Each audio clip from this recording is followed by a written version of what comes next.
ಪಂಚಮಸಾಲಿ ಮೀಸಲಾತಿ ಚಳುವಳಿ ಕಳೆದ 4 ವರ್ಷಗಳಿಂದ ನಾವು ಶಾಂತಿಯುತವಾದಂಥ ಹೋರಾಟ ಮಾಡಿ ಸರ್ಕಾರದ ಗಮನಕ್ಕೆ ಸೆಳೆದು ನಮ್ಮ ಹೋರಾಟಕ್ಕೆ ನ್ಯಾಯವನ್ನು ಪಡೆಯುವಂಥ ಹಿನ್ನೆಲೆ ಒಳಗೆ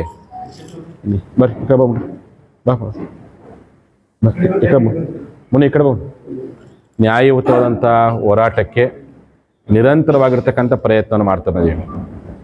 4 ವರ್ಷಗಳ ಈ ಇತಿಹಾಸದಲ್ಲಿ ಸುಮಾರು ಬೆಂಗಳೂರಲ್ಲಿ 10 ಲಕ್ಷ ಮಂದಿ, ಬೆಳಗಾವಿಯಲ್ಲಿ 20 ಲಕ್ಷ ಮಂದಿ, 2012 ಡಿಸೆಂಬರ್ 7ನೇ ತಾರೀಕು ಮುಖ್ಯಮಂತ್ರಿ ಜಗದೀಶ್ ಶೆಟ್ಟರ್ ಇದ್ದಾಗಿದ್ದುಕೊಂಡು ಇಲ್ಲಿವರೆಗೂ ನಿರಂತರ ಹೋರಾಟ ಮಾಡ್ತೇವೆ.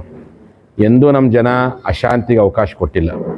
ಅದೇ ರೀತಿಯಾಗಿ ಸರ್ಕಾರಗಳು ಆಯಾ ಸಂದರ್ಭದಲ್ಲಿ ನಮ್ಮ ಹೋರಾಟಕ್ಕೆ ಗೌರವ ಕೊಡುವಂಥ ಕೆಲಸವನ್ನು ಮಾಡ್ತಾ ಬಂದು ಹೊರತು ಯಾವ ಸರ್ಕಾರಗಳು ಸಹ ನಮ್ಮ ಮೇಲೆ ಕೇಸ್ ಹಾಕುವಂತಹ ಪ್ರಯತ್ನವನ್ನು ಯಾವ ಸರ್ಕಾರಗಳು ಮಾಡಿಲ್ಲ. ನಮ್ಮ ರಾಜ್ಯದ ಮುಖ್ಯಮಂತ್ರಿ ಸಿದ್ದರಾಮಯ್ಯ ನೇತೃತ್ವದ ಸರ್ಕಾರ ಹೊಸದಾಗಿ ಬಂದ ಮೇಲೆಯೂ ಸಹ ನಾವು ಸುಮಾರು 12 ಜಿಲ್ಲೆಗಳಲ್ಲಿ 9 ತಿಂಗಳ ಕಾಲ ಇಡೀ ರಾಜ್ಯದ ಎಲ್ಲ ಹೆದ್ದಾರಿಗಳನ್ನು ಬಂದ್ ಮಾಡಿ ದೇವರ ಪೂಜೆಯೊಂದಿಗೆ ಹೋರಾಟ ಮಾಡಿದಾಗ ಸಹ ಯಾವುದೇ ರೀತಿಯಾಗಿರ್ತಕ್ಕಂಥ ದಬ್ಬಾಳಿಕೆ ದೌರ್ಜನ್ಯ ಯಾವುದೂ ಆಗಿಲ್ಲ. ಎಂದೂ ನಾವು ಅಶಾಂತಿಗೆ ಅವಕಾಶ ಕೊಟ್ಟಿಲ್ಲ. ಆದರೆ ನಿನ್ನೆ ಸುವರ್ಣ ವಿಧಾನಸೌಧಕ್ಕೆ ಮುತ್ತಿಗೆ ಹಾಕಬೇಕು ಅಂತೇಳಿ ವಿಚಾರ ಕೈಗೊಂಡಾಗ ಆ ಸಂದರ್ಭ ಯಾಕೆ ಅಂತಂದರೆ 18 ತಿಂಗಳ ನಮ್ಮ ಹೋರಾಟದಲ್ಲಿ ನಮ್ಮ ಮುಖ್ಯಮಂತ್ರಿಗಳು ನಮ್ಮ ಮನವಿಗೆ ಸ್ಪಂದನೆ ಮಾಡದೇ ಇರೋ ಕಾರಣಕ್ಕೋಸ್ಕರವಾಗಿ 18ನೇ ತಾರೀಕು ಅಕ್ಟೋಬರ್ ತಿಂಗಳಲ್ಲಿ ನಡೆದಂಥ ಮುಖ್ಯಮಂತ್ರಿಗಳ ಕಚೇರಿಯಲ್ಲಿ ನಮ್ಮ ನ್ಯಾಯಯುತವಾದಂಥ ಹಕ್ಕುಗಳನ್ನು ಸರಿಯಾಗಿ ಸ್ಪಂದನೆ ಮಾಡದ ಕಾರಣಕ್ಕೋಸ್ಕರವಾಗಿ ನಮ್ಮ ಉತ್ತರ ಕರ್ನಾಟಕ, ನಮ್ಮ ಬೆಳಗಾವಿ, ನಮ್ಮ ಸುವರ್ಣಸೌಧ ನಾವು ನಮ್ಮ ಹಕ್ಕನ್ನು ಕೇಳಬೇಕು ಅನ್ನೋ ಉದ್ದೇಶಕ್ಕೆ 18 ತಿಂಗಳ ಕಾಲ ನೀವೆಲ್ಲ ಮಾಧ್ಯಮದವ್ರಿಗೆ ಪ್ರಶ್ನೆ ಮಾಡ್ತಿದ್ರಿ. BJP ಸರ್ಕಾರದ ಉಗ್ರ ಹೋರಾಟ ಮಾಡ್ತಿದ್ರಿ, ಈ ಸರ್ಕಾರ ಬಂದಾಗ ನೀವು ಯಾವುದೂ ಹೋರಾಟ ಮಾಡ್ತಿಲ್ಲ ಅಂತೇಳಿ. ಹಾಗಾಗಿ ಒಂದು ಉಗ್ರ ಹೋರಾಟ ಮಾಡಬೇಕು, ಅದು ವಿಧಾನಸೌಧಕ್ಕೆ ಮುತ್ತಿಗೆ ಹಾಕಿ ನಮ್ಮ ನ್ಯಾಯವನ್ನು ಕೇಳಬೇಕನ್ನೋ ಉದ್ದೇಶಕ್ಕೋಸ್ಕರ ಹೋರಾಟಕ್ಕೆ ಕರೆ ಕೊಟ್ಟು. ಆದರೆ ಸುಮಾರು 15-20 ದಿನಗಳಿಂದ ನಾವು ಈ ಜಿಲ್ಲೆಯಾದ್ಯಂತ ತಾಲೂಕು ಮಟ್ಟದಲ್ಲಿ ಸಭೆಗಳು ಮಾಡುವಂಥ ಸಂದರ್ಭದಲ್ಲಿ ನಮ್ಮ ಪದಾಧಿಕಾರಿಗಳಿಗೆ, ಅದು ತಾಲೂಕು ಮಟ್ಟದಲ್ಲಿ ಹಿಡ್ಕೊಂಬಿಟ್ಟು ಗ್ರಾಮ ಘಟಕ ಹಿಡ್ಕೊಂಬಿಟ್ಟು ಜಿಲ್ಲಾ ಮಟ್ಟದ ರಾಜ್ಯ ಮಟ್ಟದ ಪದಾಧಿಕಾರಿಗಳಿಗೆ, ನಮ್ಮ ಜನಪ್ರತಿನಿಧಿಗಳಿಗೆ ಪೊಲೀಸ್ ಇಲಾಖೆಯವರು ಫೋನ್ ಮಾಡುವಂಥದ್ದು, ಭಾಳಷ್ಟು ಅವ್ರಿಗೆ ಬೆದರಿಸೋ ಪ್ರಯತ್ನ ಮಾಡಿದ್ರು. ಅದು ನಮ್ಮ ಜನರಿಗೆ ನಾವು ಹೇಳಿದ್ವಿ, ಶಾಂತಿಗೆಯಿಂದನೇ ನಾವು ಹೋರಾಟ ಮಾಡಿ ಅವ್ರು ಮನವೊಲಿಸಿ ಪೊಲೀಸ್ ಅಧಿಕಾರಿಗಳನ್ನು. ಕೊನೆಗೆ ಮತ್ತೊಂದು ಮುಂದೆ ಹೋಗಿ ನಾವು ಟ್ಯಾಕ್ಟ್ರಿ ರ್ಯಾಲಿಗೆ ಅವಕಾಶ ಮಾಡಿಕೊಡಲ್ಲ ಅಂತಂದು. ಆದರೂ ಸಹ ನಾವೇನಂದ್ವಿ, ಟ್ಯಾಕ್ಟ್ರಿಗಳು ಬಂದರೂ ಸಹ ಬೆಳಗಾವಿ ನಗರದ ಹೊರಗಡೆ ನಿಲ್ಲಿ, ನಾವು ಹೇಳೋ ಹೊರಗಡೆ ತರೋದು ಬೇಡ ಅಂತೇಳಿ. ಕೊನೆಗೆ ಜಿಲ್ಲಾಧಿಕಾರಿಗಳು ಆದೇಶ ಹೊರಡಿಸ್ಬಿಟ್ರು. ಏಕಾಏಕಿ 54 ಪ್ರೊಟೆಸ್ಟ್ಗಳು ಇದ್ದಾಗೂ ಸಹ ಕೇವಲ ಲಿಂಗಾಯತ್ ಪಂಚಮಸಾಲಿ ಹೋರಾಟಕ್ಕೆ ಬರುವಂಥ ವಾಹನಗಳನ್ನು, ದ್ವಿಚಕ್ರ ವಾಹನಗಳನ್ನು ನಾವು ತಡೆ ಹಿಡಿತೀವಿ ಅಂತೇಳಿ. ಅದು ಸಂವಿಧಾನಕ್ಕೆ ಮಾಡಿದಂಥ ಅವಮಾನ, ಪ್ರಜಾಪ್ರಭುತ್ವ ಕಗ್ಗೋಲೆ ತಿಳ್ಕೊಂಡು ನಾವು ಹೋರಾಟ ಮಾಡಿದ್ವಿ. ನಮ್ಮ ಶಾಸಕರು ಒಳಗಡೆ ಹೋರಾಟ ಮಾಡಿದ್ರು. ಆಗ ಮುಖ್ಯಮಂತ್ರಿಗಳು ಅವಕಾಶ ಮಾಡಿಕೊಟ್ರು, ಜಿಲ್ಲಾಧಿಕಾರಿಗಳು ಮತ್ತೊಂದು ಆದೇಶ ಮಾಡಿದರು. ಅವರ ಮಾತಿಗೆ ಬೆಲೆ ಕೊಟ್ಟು ನಮ್ಮ ಕೊಂಡೇಸ್ಕೊಪ್ಪದ ಜಾಗದಲ್ಲಿ ಬೃಹತ್ ರ್ಯಾಲಿ ಮಾಡಿಕೊಂಡು ಮುಖ್ಯಮಂತ್ರಿ ಒತ್ತಡ ಹಾಕುವಂತ ತೀರ್ಮಾನ ಮಾಡಾಗ ಅಲ್ಲಿ ಲಕ್ಷಾಂತರ ಸಂಖ್ಯೆಯಲ್ಲಿ ಪಂಚಮಸಾಲಿ ಕೂಡುವಂಥ ಸಂದರ್ಭದಲ್ಲಿ ಬರುವಂಥ ವಾಹನಗಳಿಗೂ ಭಾಳ ಅಡೆತಡೆ ಉಂಟು ಮಾಡಿದರು. ಆದರೂ ನಾವು ಸಹನೆ ಕಳ್ಕೊಳ್ಳಿಲ್ಲ. ಇಲ್ಲ ನೀವು ಟ್ಯಾಕ್ಟ್ರಿ ರ್ಯಾಲಿ ಬಂದ್ ಮಾಡೋಕೆ ಸ್ವಾಮೀಜಿ ಅಂತ ಆಯ್ತಪ್ಪ ಅಂತೇಳಿ ಅದನ್ನೂ ಸಹ ನಾವು ಅವ್ರ ಮಾತಿಗೆ ಬೆಲೆ ಕೊಟ್ಟಿವಿ. ಕೊನೆಗೆ ನಾವು ರ್ಯಾಲಿ ಮಾಡುವಂಥ ಸಂದರ್ಭದಲ್ಲಿ ಮುಖ್ಯಮಂತ್ರಿಗಳು ನಮಗೆ ಸ್ಪಂದನೆ ಮಾಡಿಲ್ಲ ಅನ್ನೋ ಕಾರಣಕ್ಕೋಸ್ಕರವಾಗಿಯೇ ಮುಖ್ಯಮಂತ್ರಿಗಳೇ ವೇದಿಕೆ ಬಂದು ಭರವಸೆ ಕೊಟ್ಬಿಡ್ಲಿ, ಅವರ ಸರ್ಕಾರದ ಸ್ಪಷ್ಟನೆ ಕೊಡಲಿ ಅನ್ನುವಂಥ ಒಂದು ಹಕ್ಕೊತ್ತಾಯ ಇತ್ತು. ಆ ಸಂದರ್ಭದಲ್ಲಿ ನಮ್ಮ ಆಗ್ರಹಕ್ಕೆ ಮಾಡಿದ ಮಾನ್ಯ ಮುಖ್ಯಮಂತ್ರಿಗಳು ಅವ್ರ ಪರವಾಗಿ 3 ಜನ ಮಂತ್ರಿಗಳನ್ನು ಕಳಿಸಿದರು. ಸುಧಾಕರ್, ವೆಂಕಟೇಶು ಮತ್ತು ನಮ್ಮ ಸೋಷಿಯಲ್ ವೆಲ್ಫೇರ್ ಮಿನಿಸ್ಟರ್ ಮಾರಿಯಪ್ಪ ಅವರು. ಬಂದಂಥ 3 ಜನ ಮಂತ್ರಿಗಳು ಸರ್ಕಾರ ನಿಮ್ಮ ಪರವಾಗಿದೆ, ನಿಮ್ಮ ಹಕ್ಕುಗಳನ್ನು ಈಡೇರಿಸಿ ನಾವು ಚರ್ಚೆ ಮಾಡ್ತೀವಿ ಅಂತ ಒಂದು ಒಳ್ಳೆಯ 2 ಮಾತು ಹೇಳ್ಬಿಟ್ಟಿದ್ರೆ ಅದು ನಮಗೆ ಎಷ್ಟೋ ಸಮಾಧಾನಕ್ಕಿತ್ತು. ಕೊನೆಯ ಪಕ್ಷ ನಾವು ಬಂದಿರತಕ್ಕಂಥದ್ದು ಮುಖ್ಯಮಂತ್ರಿಗಳು ನಿಮ್ಮನ್ನು 10 ಜನರು ಬರೋಕ್ಕೆ ಕೇಳ್ಯಾರ ಅಂತ ಅನ್ಬೇಕಾಗಿತ್ತು. ಅದನ್ನು ಅವ್ರು ಹೇಳೇ ಇಲ್ಲ. ಅವರು ನಿಮ್ಮ ಅಭಿಪ್ರಾಯ ಕೇಳಕ್ಕೆ ಬಂದೇವೆ ಅಂತ ಅಂದ್ಬಿಟ್ರು. ಯಾವ ರೀತಿಯಾಗಿ ಸೆಕ್ರೆಟರಿಗಳು ಬಂದು ಹೇಳ್ತಾರಲ್ಲ, ಒಂದು ರೀತಿ ದೂತರುಗಳು ಬಂದು ಹೇಳ್ತಾರಲ್ಲ, ಆ ರೀತಿಯಾಗಿ ನಿಮ್ಮ ಅಭಿಪ್ರಾಯ ಕೇಳಕ್ಕೆ ಬಂದು ಅದನ್ನು ಸ್ವತಃ ಅವ್ರು ಮಾತಾಡೋ ಪ್ರತಿಯೊಂದು ಇಂಚು ವಿಡಿಯೋ ರೆಕಾರ್ಡ್ ನಿಮ್ಮೆಲ್ಲ ಮಾಧ್ಯಮಗಳು ಬಂದೈತಿ. ಆಯ್ತಲ್ಲ, ನಿಮ್ಮಲ್ಲಿ ರೆಕಾರ್ಡ್ ಆಗೈತಿ. ಅಕಸ್ಮಾತ್ ಮಾದೇವಪ್ಪನವರು ಸ್ವಾಮೀಜಿ ನಿಮ್ಮ 10 ಜನ ಬರ್ರಿ ಅಂದಿದ್ರೆ ನಾನು ಲಕ್ಷ್ಮೀ ಅಕ್ಕ ಅವರು ಎಲ್ಲ ಕೂಡ್ಕೊಂಡೆ ಹೋಗ್ತಿದ್ವಿ, CM ಹತ್ರ ಚರ್ಚೆ ಮಾಡ್ಕೊಂಡು ಬರ್ತಿದ್ವಿ. ನಮ್ಮ ಜನರಿಗೆ ನಮ್ಮ ಗುರುಗಳನ್ನ ಕರೆದಾರಂತ ಸಮಾಧಾನ ಆಕಿತ್ತು. ಏನೋ ಒಂದು ಆವತ್ತಿನ ಸಮಾರೋಪ ಮಾಡಿ ಮುಂದಿನ ಹೊರಗಡೆ ಘೋಷಣೆ ಮಾಡಿಬಿಡ್ತೀವಿ. ಅವ್ರ ಬಾಯಲ್ಲದು ಬರಲೇ ಇಲ್ಲ.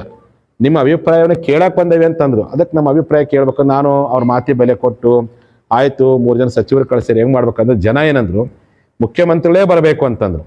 ಮುಖ್ಯಮಂತ್ರಿ ಬರ್ಬೇಕಂದ್ರೆ ಮತ್ತು ಜನರ ಮಾತಿಗೆ ನಾನು ಓಲೆಗೆ ಕೊಡೋಕ್ಕಾಗತ್ತೆ. ಜನರ ಆಗ್ರಹಕ್ಕೆ ತಲೆಬಾಗಲೇಬೇಕನ್ನೋ ಕಾರಣಕ್ಕೆ ಆಯಿತು ಮುಖ್ಯಮಂತ್ರಿ ಬರೋವರೆಗೂ ನಾವು ಹೋರಾಟ ಮುಂದುವರಿಸ್ತೀವಿ. ಅವಾಗ ಮುಖ್ಯಮಂತ್ರಿ ಬರೋಕ್ಕಾಗಲ್ಲ ಸ್ವಾಮೀಜಿ ಅಂತಂದು ಯಾರಂದ್ರು, ಇದೇ ನಿಮ್ಮ ADGP ಅವರು ಮುಖ್ಯಮಂತ್ರಿ ಬರೋಕ್ಕಾಗಲ್ಲ ಅಂತ.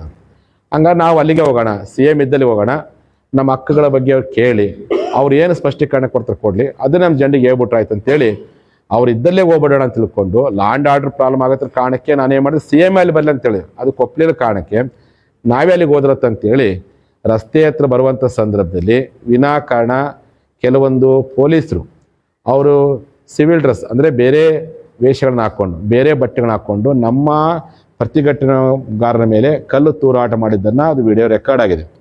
ಅದಾದ ನಂತರ ನಮ್ಮ ಜನರು ಬ್ಯಾರಿಕೇಡ್ ತೊಗೊಳ್ಳೋ ಪ್ರಯತ್ನ ಮಾಡಿದರು.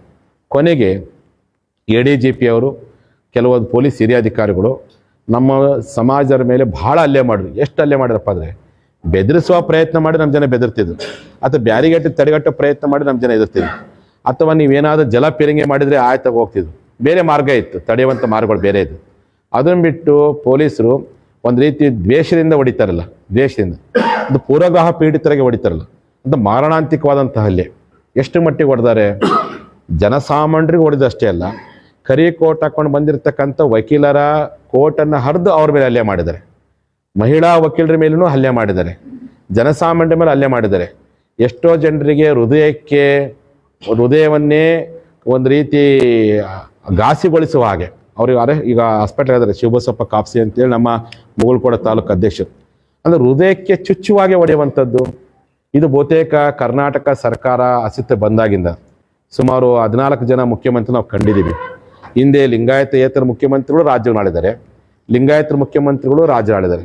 ಯಾವ ಮುಖ್ಯಮಂತ್ರಿಗಳು ಸಹ ಈ ರೀತಿಯಾಗಿರ್ತಕ್ಕಂಥ ಮಾರಣಾಂತಿಕವಾದಂಥ ಹಲ್ಲೆ ಮಾಡೋ ಪ್ರಯತ್ನವನ್ನು ಯಾರೂ ಮಾಡಿಲ್ಲ. ಪೊಲೀಸ್ ಅಧಿಕಾರಿ ಇಷ್ಟೊಂದು ಮಾರಣಾಂತಿಕ ಹಲ್ಲೆ ಮಾಡೋಷ್ಟು ಮಟ್ಟಿಗೆ ಹಲ್ಲೆ ಮಾಡಿದ್ದು, ಲಾಠಿ ಏಟ್ ಕೊಟ್ಟಿದ್ದು ನಮಗೆ ಭಾಳ ಬೇಜಾರಾಯಿತು. ನಾವು ನಮ್ಮ ಮುಖ್ಯಮಂತ್ರಿ ಸಿದ್ದರಾಮಯ್ಯನವರ ಸರ್ಕಾರದ ಇಂತಹ ಘಟನೆಗಳನ್ನು ನಿರೀಕ್ಷೆ ಮಾಡಲಿಲ್ಲ. ಅವ್ರ ಬಗ್ಗೆ ಭಾಳ ಅಪಾರ ಗೌರವ ಇತ್ತು. ಚೆನ್ನಮ್ಮನ ಜಯಂತಿ ಮಾಡಿದ್ರು, ಬಸವಣ್ಣ ಫೋಟೋಕ್ಕೆ ಆರ್ಡರ್ ಮಾಡಿದ್ರು, ಬಸವಣ್ಣವ್ರನ್ನ ಈ ನಾಡಿನ ಸಾಂಸ್ಕೃತಿಕ ಭಾಳ ಅಭಿಮಾನ ಪಟ್ಟು ನಾನೇ ಅವ್ರನ್ನ ಭಾಳ ಸರಿ ಹಾಡು ಹೊಗಳು ಬಿಟ್ಟಿದ್ದೆ ಅವ್ರ ಮೇಲಿನ ಅಭಿಮಾನಕ್ಕೆ. ಆದರೆ ಅದೇ ಮುಖ್ಯಮಂತ್ರಿಗಳ ಅವಧಿಯ ಸರ್ಕಾರದಲ್ಲಿ ಇಂಥ ದೊಡ್ಡ ಲಿಂಗಾಯತ ಸಮುದಾಯವನ್ನು ಟಾರ್ಗೆಟ್ ಮಾಡಿಕೊಂಡು ಇಷ್ಟೊಂದು ಅರೆಸ್ಟ್ಮೆಂಟ್ ಕೊಡೋ ಅವಶ್ಯಕತೆ ಏನಿತ್ತು? ಒಂದು ಮಾತು ಹೇಳ್ಬಿಡ್ಲಿ ಅವರು ಮುಖ್ಯಮಂತ್ರಿ, ನಮ್ಮ ಮೇಲೆ ದಬ್ಬಾಳಿಕೆ ಮಾಡೋದು, ದೌರ್ಜನ್ಯ ಮಾಡೋದು, ಇಷ್ಟು ಕಾಲಹರಣ ಮಾಡುವಂಥದ್ದು, ಅಲಕ್ಷ್ಯ ಮಾಡುವಂಥದ್ದು, ನಮ್ಮ ಸಮುದಾಯದ ಶಾಸಕರಿಗೆ ಬೆದರಿಸುವಂಥದ್ದು, ಇದು ಮಾಡೋದಕ್ಕಿಂತ ಇಲ್ಲ ನನ್ನ ಸರ್ಕಾರದ ಅವಧಿಯೊಳಗೆ ನಿಮ್ಮ ಪಂಚಮಸಾಲಿಗಳ ಮೀಸಲಾತಿ ಬಗ್ಗೆ ಆಗಿರ್ಬೋದು, ಲಿಂಗಾಯತರ OBC ಮೀಸಲಾತಿ ಬಗ್ಗೆ ಯಾವುದೇ ಕ್ರಮ ಕೈಗೊಳ್ಳಲು ಸಾಧ್ಯವಿಲ್ಲ ಸ್ವಾಮೀಜಿ ಅಂತ ಹೇಳ್ಬಿಟ್ರೆ ಮುಗಿದು ಗೊತ್ತಿಲ್ಲ. ನಾವೇನು ಮಾಡ್ತೀವಿ, ಹಳ್ಳಿ ಜನರ ಸಂಘಟನೆ ಮಾಡ್ತೀವಿ, ಮತ್ತು ದೇವರು ನಮ್ಗೆ ಏನು ಬುದ್ಧಿ ಕೊಡ್ತಾನೋ ಆ ಬುದ್ಧಿ ಪ್ರಕಾರ ಹೋರಾಟ ಮಾಡ್ತೀವಿ. ನಾವು ಶಾಂತಿಯುತವನ್ನ ಹೋರಾಟ ಮಾಡೋದಂತ ನಾವು ಎಂದೂ ಸಹ ನಮಗೆ ಅಶಾಂತಿ ಅನ್ನೋದೇ ಗೊತ್ತಿಲ್ಲ, ಹಿಂಸಾತ್ಮಕವಾದಂಥ ಘಟನೆ ಮಾಡ್ಬೇಕಂತ ಗೊತ್ತಿಲ್ಲ. ವಿನಾಕಾರಣ ಪೊಲೀಸರು ಡ್ರೆಸ್ ಮೇಲೆ ಕಲ್ಲು ತೂರಾಟ ಮಾಡಿದ ಮೇಲೆ ನಮ್ಮ ಜನರಿಗೆ ಭಾಳ ಗೊಂದಲ ಬರ್ತು. ನಮ್ಮವ್ರು ಬ್ಯಾರಿಕೇಡ್ ತೊಗೊಳಕ್ಕೆ ಕೊಟ್ಟರು, ಪೊಲೀಸರು ಲಾಠಿ ಚಾರ್ಜ್ ಮಾಡಿ ಈ ರೀತಿಯ ದರ್ಜನೆ ಮಾಡ್ತಕ್ಕಂಥ ಬಹುತೇಕ ಬಸವಣ್ಣವ್ರ ಕಾಲದಲ್ಲಿ ಒಂದು ಲಿಂಗಾಯತರ ಮೇಲೆ ಭಾಳ ದೊಡ್ಡ ದೌರ್ಜನ್ಯ ಆಗಿತ್ತು. ಅವತ್ತು ಕೊಂಡಿ ಮಂಚಣ್ಣ ಮಂತ್ರಿ ಇದ್ದ, ಅವನು ಎಲ್ಲ ಶರಣರ ಮೇಲೆ ಭಾಳ ದೊಡ್ಡ ಹತ್ಯಾಕಾಂಡ ಮಾಡಿದ್ದಂತ ನಾವು ಇತಿಹಾಸದಲ್ಲಿ ಕೇಳಿದ್ವಿ. ಅದಾದಮೇಲೆ ರಂಗಾಚಾರ ಅಯ್ಯಂಗಾರ್ ಅಂತೇಳಿ 1830 ಇಸ್ವಿಯಲ್ಲಿ ಮೈಸೂರು ಮೇಲೆ ಲಿಂಗಾಯತರ ಹತ್ಯೆ ಮಾಡಿದ್ದನ್ನು ಕೇಳಿದ್ವಿ. ಅದಾದ ಮೇಲೆ ಇಷ್ಟೊಂದು ಲಿಂಗಾಯತರ ಮೇಲೆ ದೌರ್ಜನ್ಯ ಮಾಡುವಂಥ ಮಾರಣಾಂತಿಕ ಹಲ್ಲೆ ಮಾಡತಕ್ಕಂಥ ಒಂದು ಅಪಖ್ಯಾತಿಗೆ ಇವತ್ತಿನ ಸರ್ಕಾರ ಒಳಗಿರ್ತಕ್ಕಂಥದ್ದು ನಮಗೆ ನೋವಾಗಿದೆ. ಆ ಕಾರಣಕ್ಕೋಸ್ಕರವಾಗಿಯೇ ನಾನು ಮುಖ್ಯಮಂತ್ರಿಗೆ ಇಚ್ಛೆ ಪಡ್ತೀನಿ, ಸಮಾಜ ಬಾಂಧವರ ಮೇಲೆ ಭಾಳ ನಂಬಿಕೆ ಇಟ್ಟಿದ್ದು, ಪಕ್ಷದ ಮೇಲೆ ಗೌರವ ಇಟ್ಟಿದ್ದು. ಈ ರೀತಿಯಾದ ಹಲ್ಲೆಯಿಂದ ಕೋಟ್ಯಾಂತರ ಲಿಂಗಾಯತರು, ಲಕ್ಷಾಂತರ ಪಂಚಮಸಾಲಿಗಳು ಕಣ್ಣೀರಾಗ್ತಾ ಇದ್ದಾರೆ. ಹಾಗಾಗಿ ಕೂಡಲೇ ಸರ್ಕಾರ ಈ ಬಗ್ಗೆ ಕ್ಷಮಾಪಣೆ ಕೇಳಬೇಕು. ಯಾವ ಪೊಲೀಸ್ ಅಧಿಕಾರಿಗಳು ದುರುದ್ದೇಶದಿಂದ ಒಂದು ರೀತಿ ಹೆಂಗೆ ಪ್ಲ್ಯಾಂಡ್ ಅಂತ ಆಗಿತ್ತು, ಪ್ಲ್ಯಾಂಡ್ ವೈಸ್ ನಮ್ಮನ್ನು ಹಲ್ಲೆ ಮಾಡೋ ಪ್ರಯತ್ನ ಮಾಡಿದ್ರು. ಯಾರ್ಯಾರು ಈ ಘಟನೆಗೆ ಕಾರಣಕರ್ತಾರೆ, ಅದನ್ನು ನಿಮ್ಮ ಆದೇಶ ಮಾಡಿರೋ ಅಥವಾ ನಿಮಗೆ ಗೊತ್ತಿಲ್ಲದೆ ಮಾಡಿರೋ ಗೊತ್ತಿಲ್ಲ, ನೀವು ತನಿಖೆ ಮಾಡಿರಿ.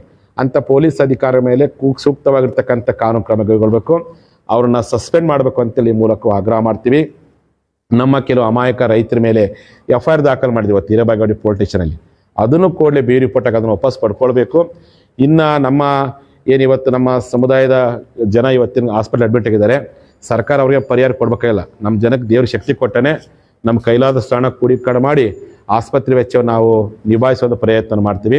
ನಾನು ಈ ಮೂಲಕ ನಮ್ಮ ಸಮಾಜ ಎಲ್ಲ ಜನಗಳಿಗೆ ನಿಮ್ಮ ಮೇಲೆ ಯಾರ್ಯಾರು ದಬ್ಬಾಳಿಕೆ ದೌರ್ಜನ್ಯ ಮಾಡಿ ನಿಮ್ಮ ಕೈಕಾಲು ಮುರಿದಾರೋ, ನಿಮಗೆ ಆ ಬಾಸುಂಡಿ ಬರೋ ಹಾಗೆ ಹೊಡೆದಾರಲ್ಲ, ನೀವೆಲ್ಲರೂ ಫೋಟೋ ಸಮೇತ ನೀವು ಅಲ್ಲಿ ಒಂದು MLC ಕಂಪ್ಲೇಂಟ್ ಕೊಡ್ರಿ, ಲೋಕಲಾಗಿ ನೀವು ಕಂಪ್ಲೇಂಟ್ ಕೊಟ್ಟು ಪೊಲೀಸ್ ಯಾವ ರೀತಿ ದಬ್ಬಾಳಿಕೆ ಮಾಡೋಂತ ನೀವು ಕಂಪ್ಲೇಂಟ್ ಕೊಟ್ಟು ನಿಮ್ಮ ನ್ಯಾಯಯುತವಾದಂಥ ಹೋರಾಟ ಮಾಡೋ ಪ್ರಯತ್ನವನ್ನು ನೀವೆಲ್ಲರೂ ಸಹ ಮಾಡಬೇಕು.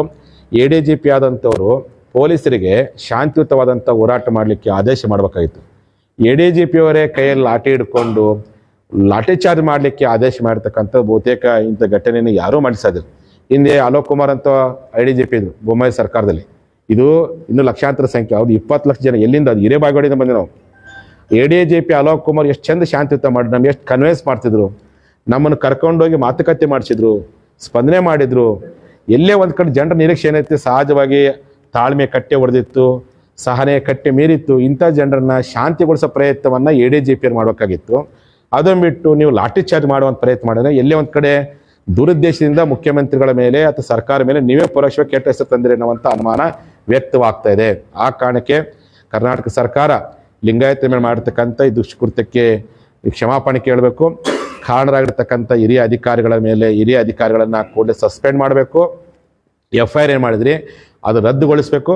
ಜೊತೆಯಲ್ಲಿ ಇವತ್ತೇನು ನಾವು ಸಹ ಇದೆಲ್ಲವನ್ನು ಖಂಡಿಸ್ಬಿಟ್ಟು ಗುರುವಾರ ದಿವಸ ಡಿಸೆಂಬರ್ 17ನೇ ತಾರೀಕು ರಾಜ್ಯಾದ್ಯಂತ ಎಲ್ಲ ನಮ್ಮ ಪಂಚಮಸಾಲಿ, ಮಲೇಗೌಡ, ಗೌಡ ಲಿಂಗಾಯತ, ದೀಕ್ಷೆ ಲಿಂಗಾಯತ, ಚತುರ್ಥ ಲಿಂಗಾಯತ ಬಂಧುಗಳು ನಿಮ್ಮ ಹಳ್ಳಿ, ನಿಮ್ಮ ತಾಲೂಕು, ನಿಮ್ಮ ಜಿಲ್ಲೆ, ನಿಮ್ಮ ರಾಷ್ಟ್ರೀಯ ಹೆದ್ದಾರಿಗಳನ್ನು ಬಂದ್ ಮಾಡಿ ಆಕ್ರೋಶ ವ್ಯಕ್ತಪಡಿಸಿ ಇಂಥ ಘಟನೆಯನ್ನು ಖಂಡಿಸುವಂಥ ಪ್ರಯತ್ನ ಮಾಡಬೇಕು ಅಂತೇಳಿ ಇಡೀ ನಾಡಿನ ಜನರಿಗೆ ನಾನು ಕರೆಕೊಳ್ಳಿಕ್ಕೆ ಇಚ್ಛೆಪಡ್ತೀನಿ. ನಾವು ಸಹ ಬೆಳಗಾವಿ ಜಿಲ್ಲೆಯ ಘಟಕದವರು ಸಾಧ್ಯವಾದರೆ ಹಿರೇಬಾಗೇವಾಡಿರ್ತಕ್ಕಂಥ ಟೋಲ್ ನಾಕಾರು ಬಂದ್ ಮಾಡ್ತೀವಿ ಅಥವಾ ಹತ್ತರಿಕೆ ಟೋಲ್ ನಾಕ ಬಂದ್ ಮಾಡಿ ನಮ್ಮ ಆಕ್ರೋಶವನ್ನು ನಾವು ಸಹ ವ್ಯಕ್ತಪಡಿಸ್ತೀವಿ.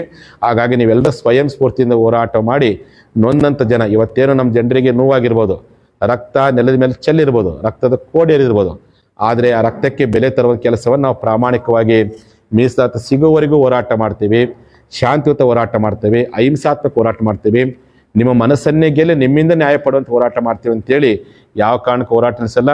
ನೀವು ಅನ್ಕೊಂಡಿರ್ಬೋದು ಪಂಚಮಸಾಲಿಗಳ ಮೇಲೆ ದಬ್ಬಾಳಿಕೆ ಮಾಡಿದರೆ, ದೌರ್ಜನ್ಯ ಮಾಡಿದರೆ, ಬೇಸರ ಮಾಡಿದರೆ ಅಥವಾ ಲಾಠಿ ಏಟು, ಬೂಟ್ ನೇಟು, ರಕ್ತ ಸುರಿಸಿದರೆ ಇವರು ಬೇಕಾಗಿ ನಿಲ್ತಾರೆ ಅಂತೇಳಿ ಯಾವ ಕಾರಣಕ್ಕೆ ಸಾಧ್ಯವಿಲ್ಲ. ನಮ್ಮ ನ್ಯಾಯಯುತವಾದಂಥ ಹಕ್ಕನ್ನು ಕೇಳೋವರೆಗೂ ಪ್ರಾಮಾಣಿಕ ಹೋರಾಟ ಮಾಡ್ತೀವಿ, ಶಾಂತಿಯುತ ಹೋರಾಟ ಮಾಡ್ತೀವಿ.